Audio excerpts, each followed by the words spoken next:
thank you so much for that welcome and that prayer. And I'm so excited to be here to join you all in worship. I know it's been a journey, so we are so excited to be here, settle in. Thank the Lord for the sunshine. We got up here from Southern California, and it started raining like crazy. And I looked at the forecast, and surely the sun will come. And I saw weeks worth of rain, and I said, well, there must be a reason.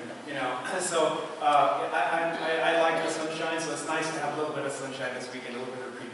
I did see the weather ahead, and it looks like it's another week of rain. But I think next weekend, this upcoming weekend, will be sunshine again, so I'm glad. Like I said, it's definitely been a journey to be here, to get here, and for you all as a community and as a church, and seeking a pastor and for someone to be here. But let me share a little bit about myself as well.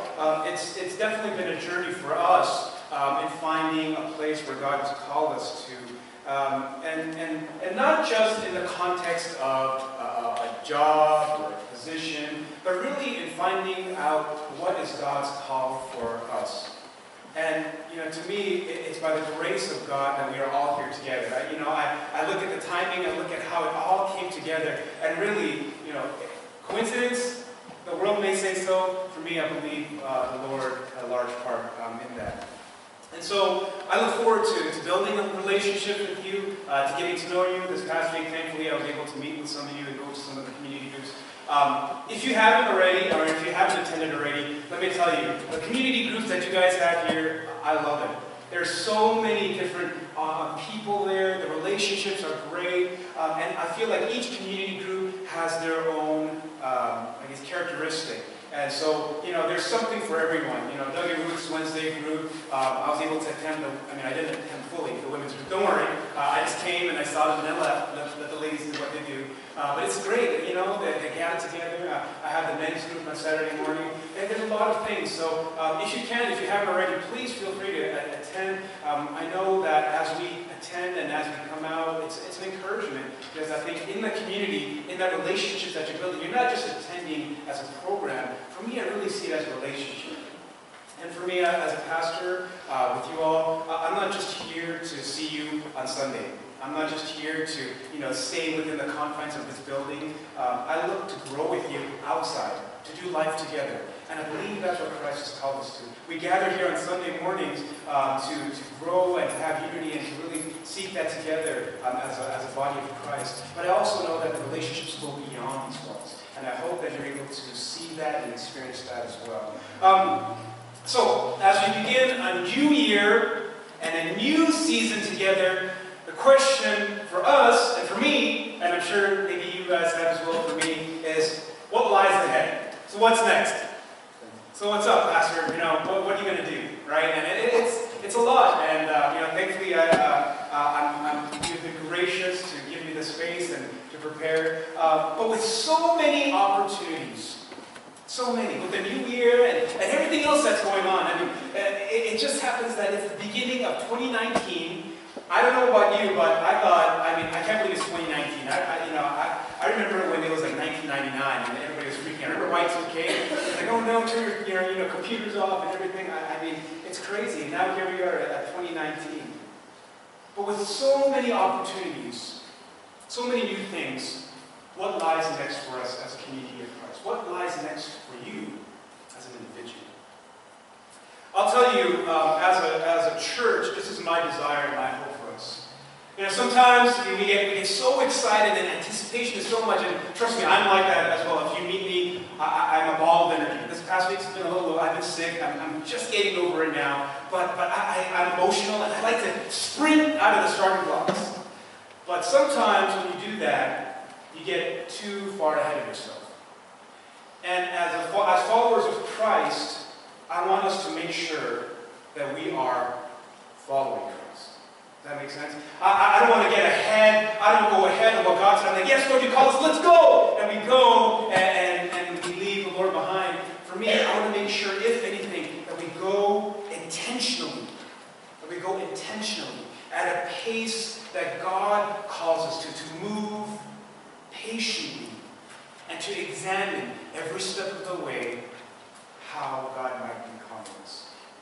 And so that's my desire. as we move forward, there are a lot of things that I want to do, and I'm sure that we want to do together as a community. But before we take a step, before we go next, I want to make sure that the Lord is calming us, that the Lord is in and through that. And I pray that that might be the same for you as well, individually, in your families, in your lives, in your relationships. As some of us go back to school, some of us go back to our jobs, vacations are ending. I don't want to go ahead, because here's the danger with the new year, with all that, is that we get back into the routine way too quickly, don't we? We get Christmas break, you celebrate Advent, you have the new year, and you feel like, oh man, it was such a great season, and then the new year starts, you get back to work, get back to school, and guess what? You're back into the routine, right? You get back into the routine.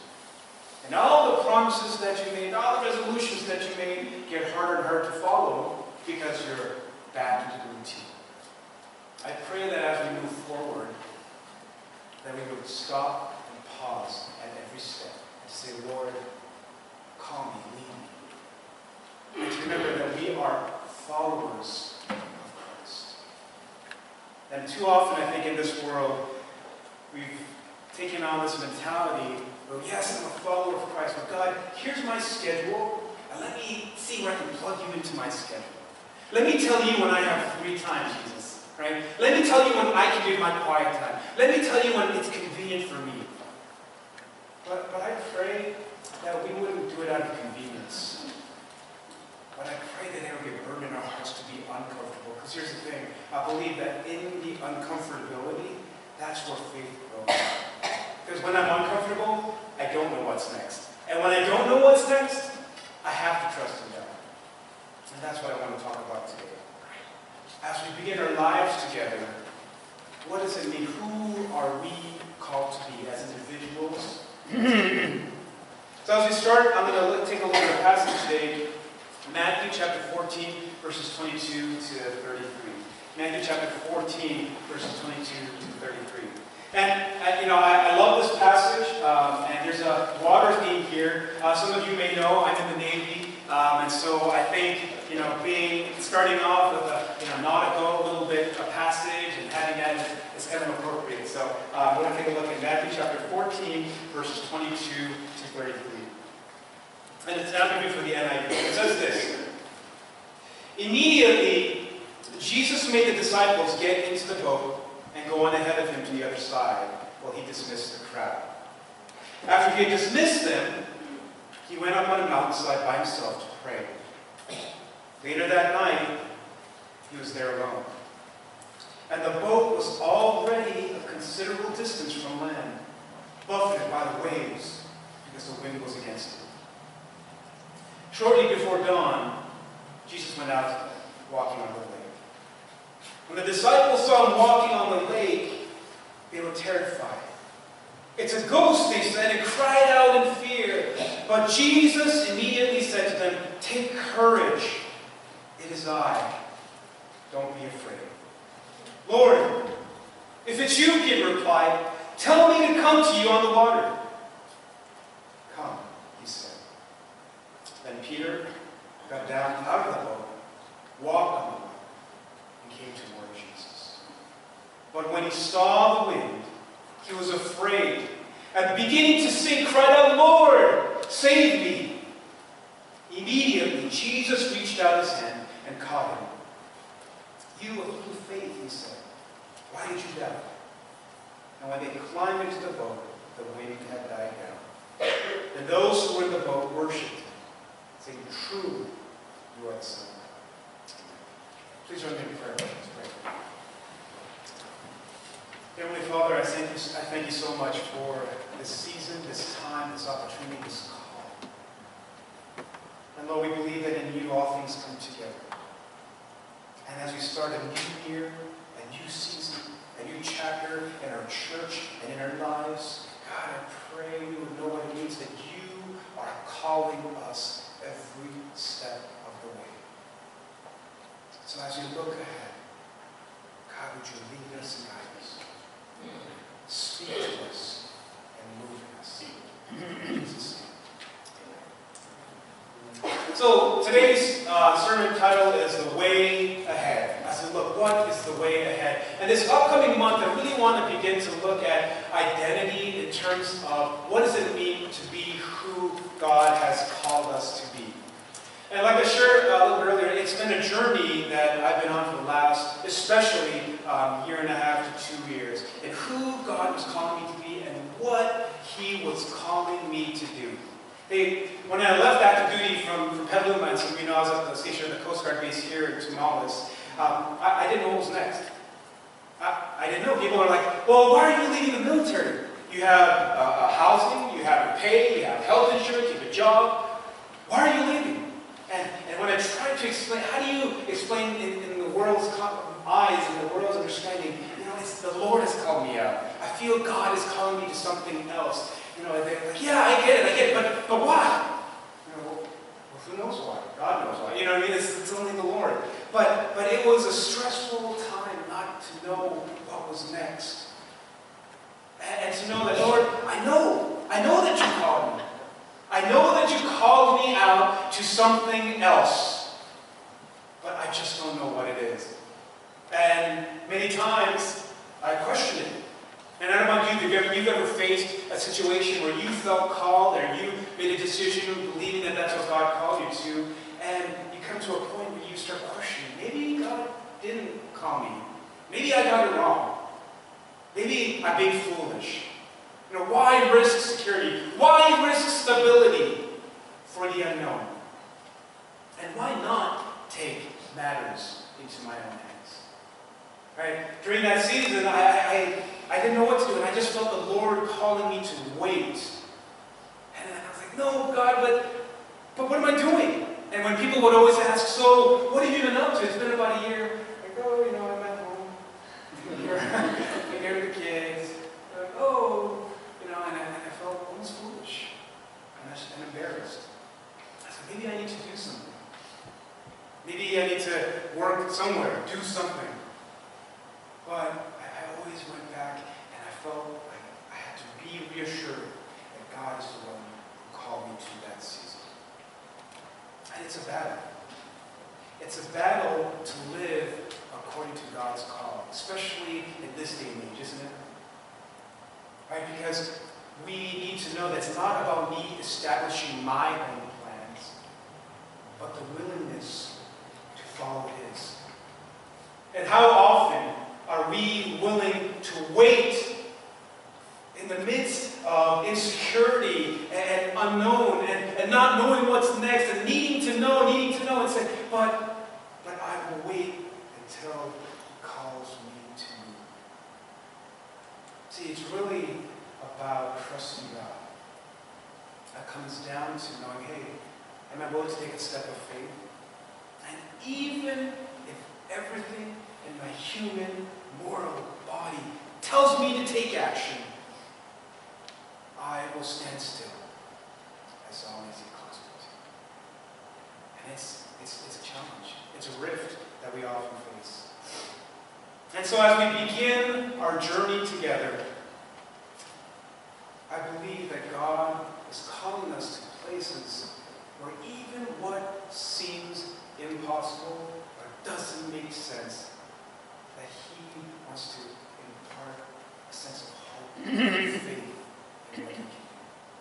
And so, as we begin our time together, I want to take a look at the way ahead.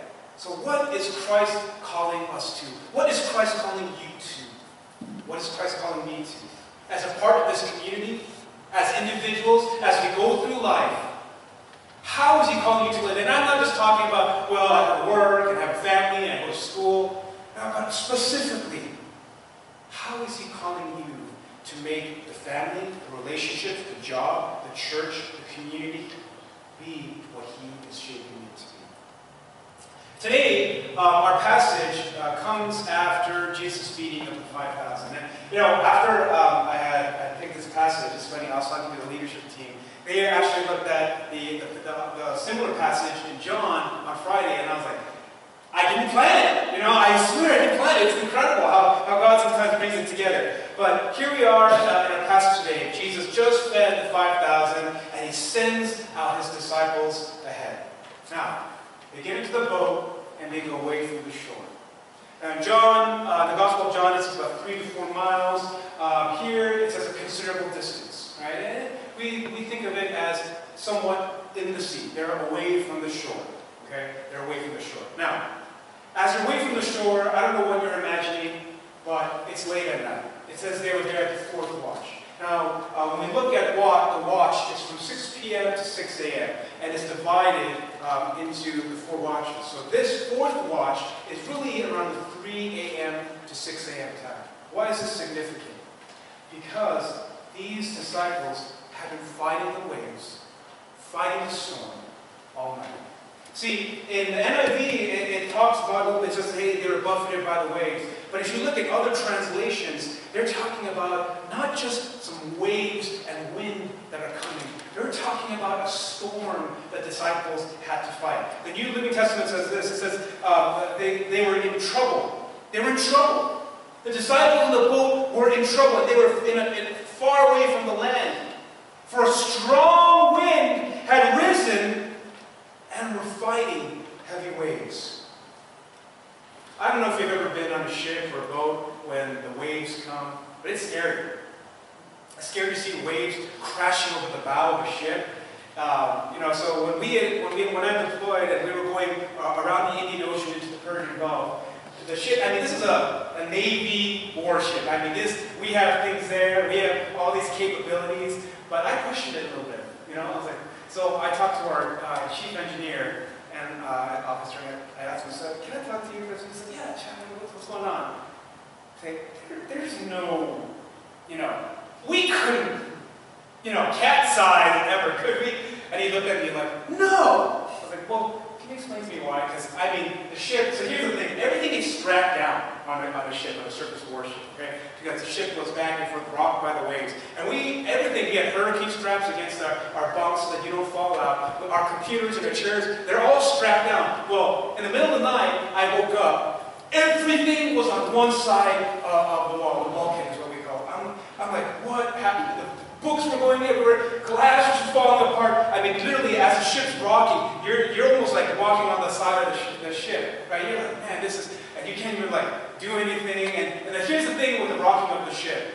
You start getting groggy. So especially when you're in the skin of the ship, you're just like, oh, you're feeling groggy, and you're trying to do your job, you can, and you're tired. And then so I went up to the bridge, where you can see outside, and I'm like, oh, okay, that was a mistake, because you see the waves crashing over the bow of the ship, like, what's going on? It's scary. It's scary. And this is what's happening here with the disciples. They have been fighting all night this storm. It's not just a small wind and waves that were coming. It was a strong storm that they were fighting. In the midst of all that, and just as an example, here they are, right, fighting the storm. And they're not in a Navy warship. They're on a boat, right? And I'm sure they're wet, they're cold, they're exhausted, they're tired, and they're fighting to keep this ship afloat. Right? They're afraid. It's late at night. You're so exhausted, you don't even know what's going on. And in the midst of all that, they look out and they see a figure. And this is what's happening here. And so when we get to this passage where they're talking about how the disciples were afraid, it's not just talking about, oh man, there's a figure on the water, what's going on? It's deeper than that. The fear is even greater than that. To see a figure walking in the midst of their tiredness and just everything that's been going on in the middle of the night, almost early in the morning, they're absolutely terrified. Right? The context in which this passage comes, they're afraid. They're broken. And they don't know what's going on. I'm sure they're thinking, what's happening? What's happening? And they're not sure. Have you ever had moments in your life when you weren't sure what was happening?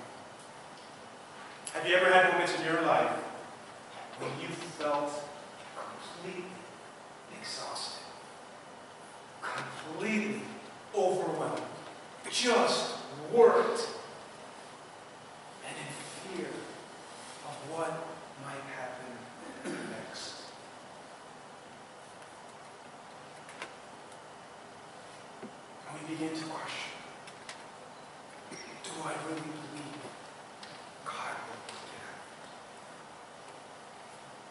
Do I really trust that He will work it out? My answer to that for you is that I do. And I learned it over and over again. And I believe that's why we meet together over and over again, to remind ourselves. But it's important to remember in the midst of these storms of life, to trust in His God, to live according to what He calls us to. So today, as we look at this call and what it looks like to follow after Him, there's several points I want to focus on. The first is this: the way ahead begins by listening. The way ahead begins by listening. To know who we are called to be means we must be listening for Him.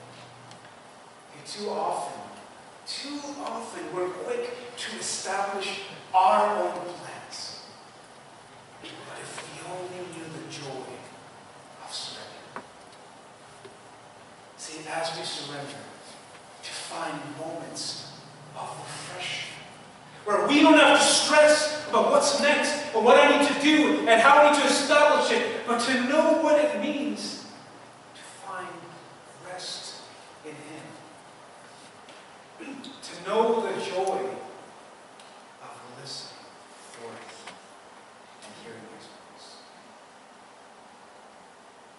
Because I believe it's as we hear Him, that we can find hope. We can find hope to overcome our fears and our burdens and our stress.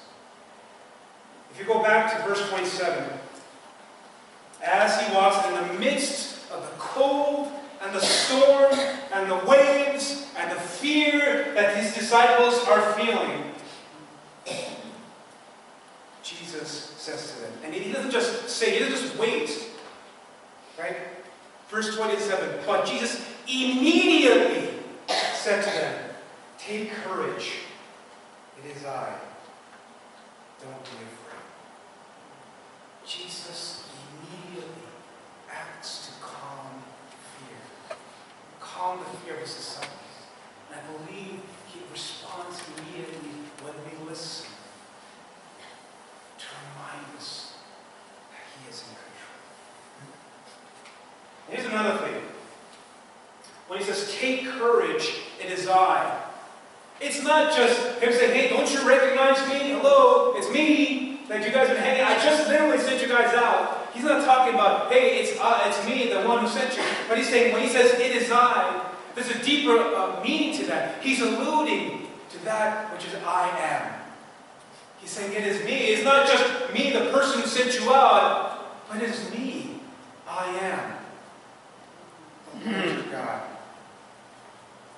And what He's reminding us and reminding them is that in the midst of the storms of life, in the midst of those moments where we feel overwhelmed and burdened and challenged, not knowing what's next, that the Lord our God is with us. And that as He is with us, that we do not have to. But too often, the competing voices and noises, they seem to grab our attention, don't they? Our own voices, the voices of the world, the voices around us. But may we hear His call, His voice to us. To say in the midst of all that, take courage. I mean, that's a battle for us, you know. Not that we are afraid, but that we get so caught up with life that it becomes about life and this and that, and we forget what it means to know that He is one. To know the joy and the hope of hearing His voice. You know, I'm reminded when I read this passage of my children.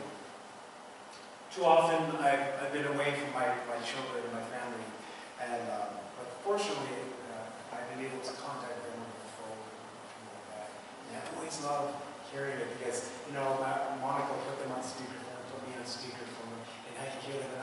Hi, everybody, and they immediately know my voice. They don't say, whose voice is that? Who's that? Who's that? What's this voice coming in this magical box? For some reason, they seem to know. And as soon as I said, hi, immediately my children say, hi, Appa, hi, Daddy, hi.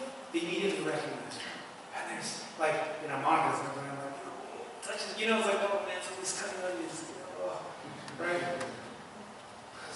Because there's such a joy and happiness and that just hearing your voice. I wonder if we, as we've grown up and matured, if we have forgotten the joy of hearing His voice.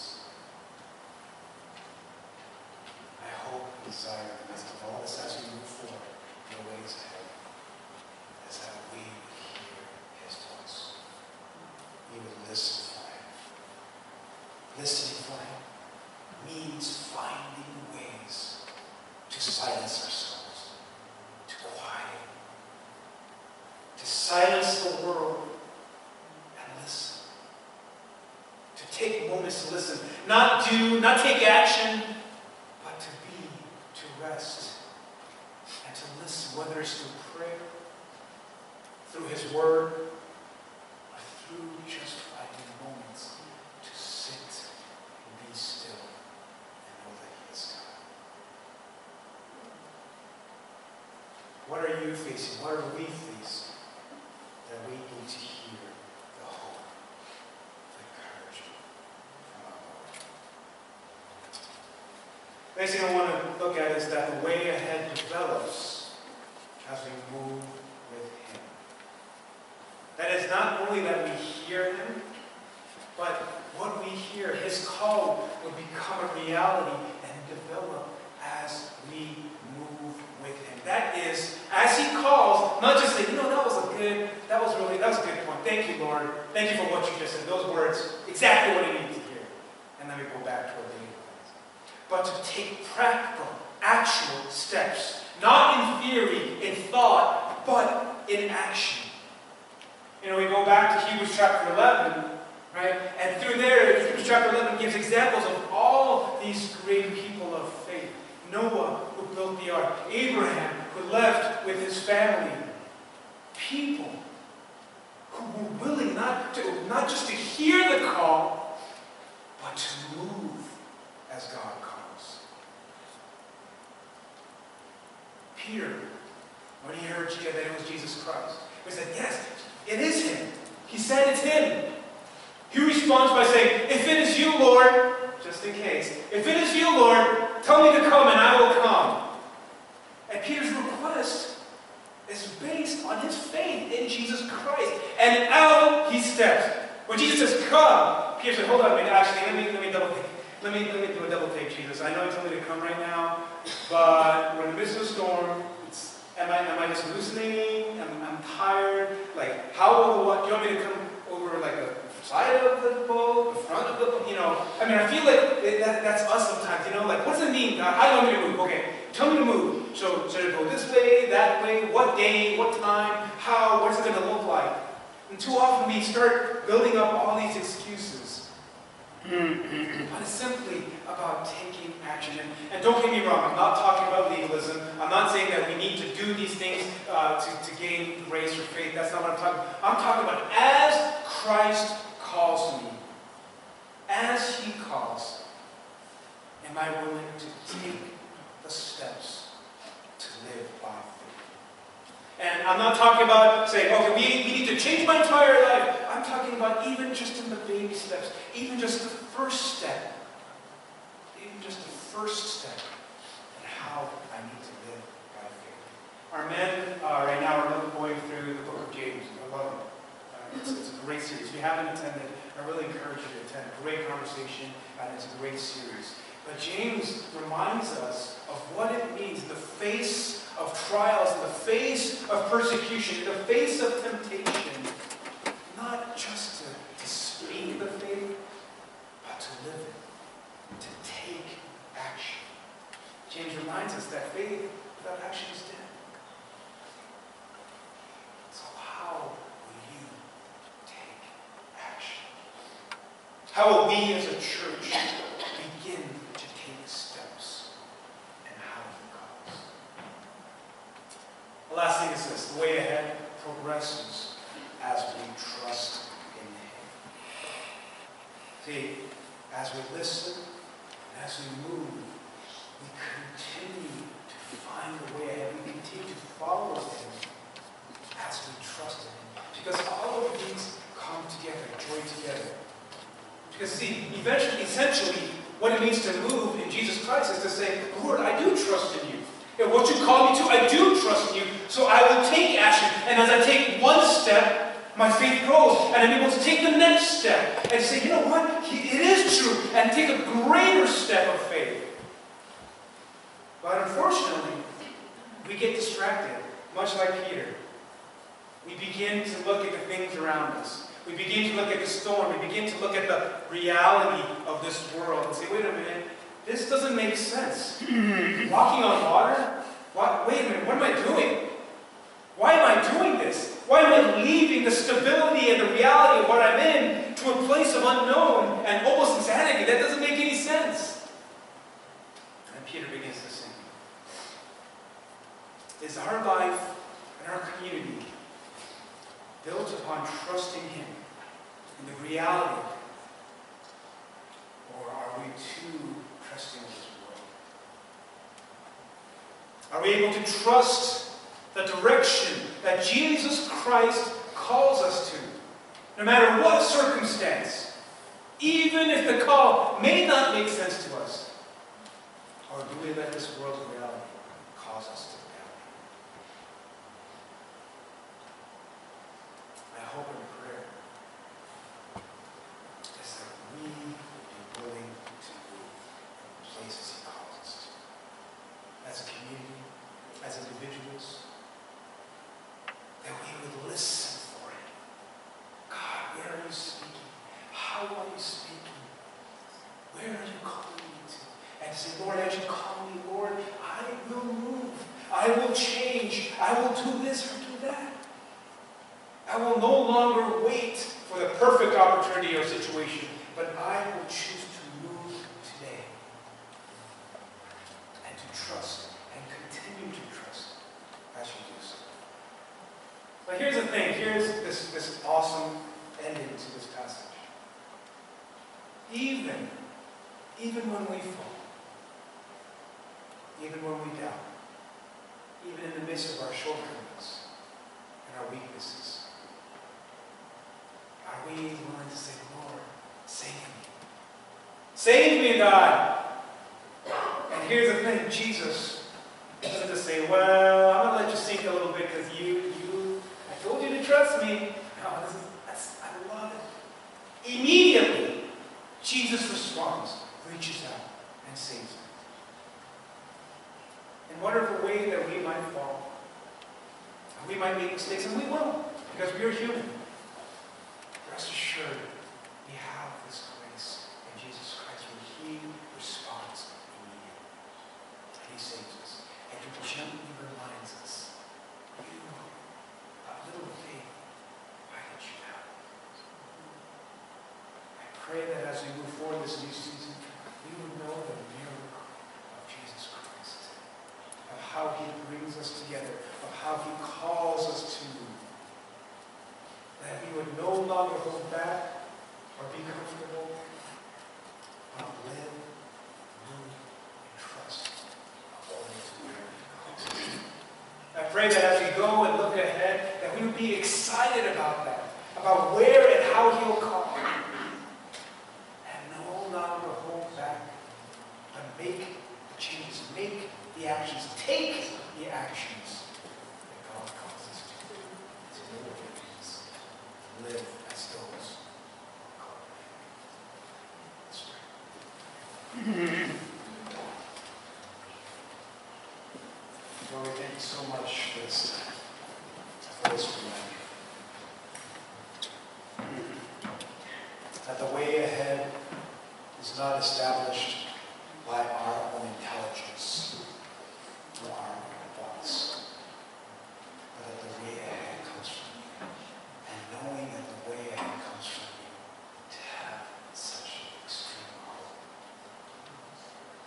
God, if we have allowed the voices of this world and our lives to drown you out, God, I pray that you would shut them out. I pray that you would quiet those voices.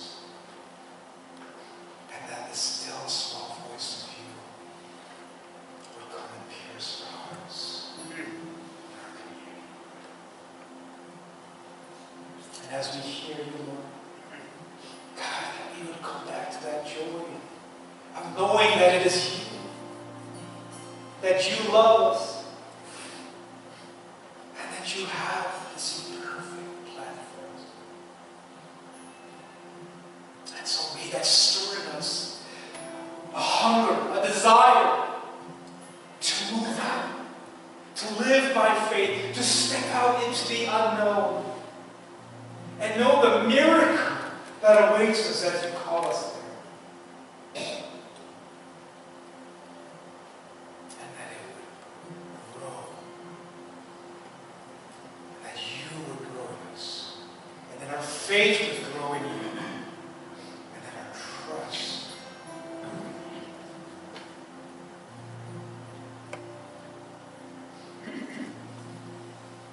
And so, Lord, I pray that today will just be another Sunday for the start of a new season or the start of a new year. But God, that it would be the beginning of a new life in you.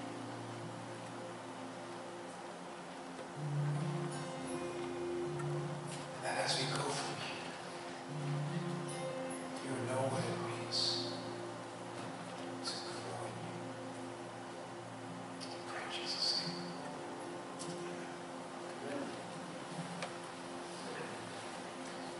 Amen.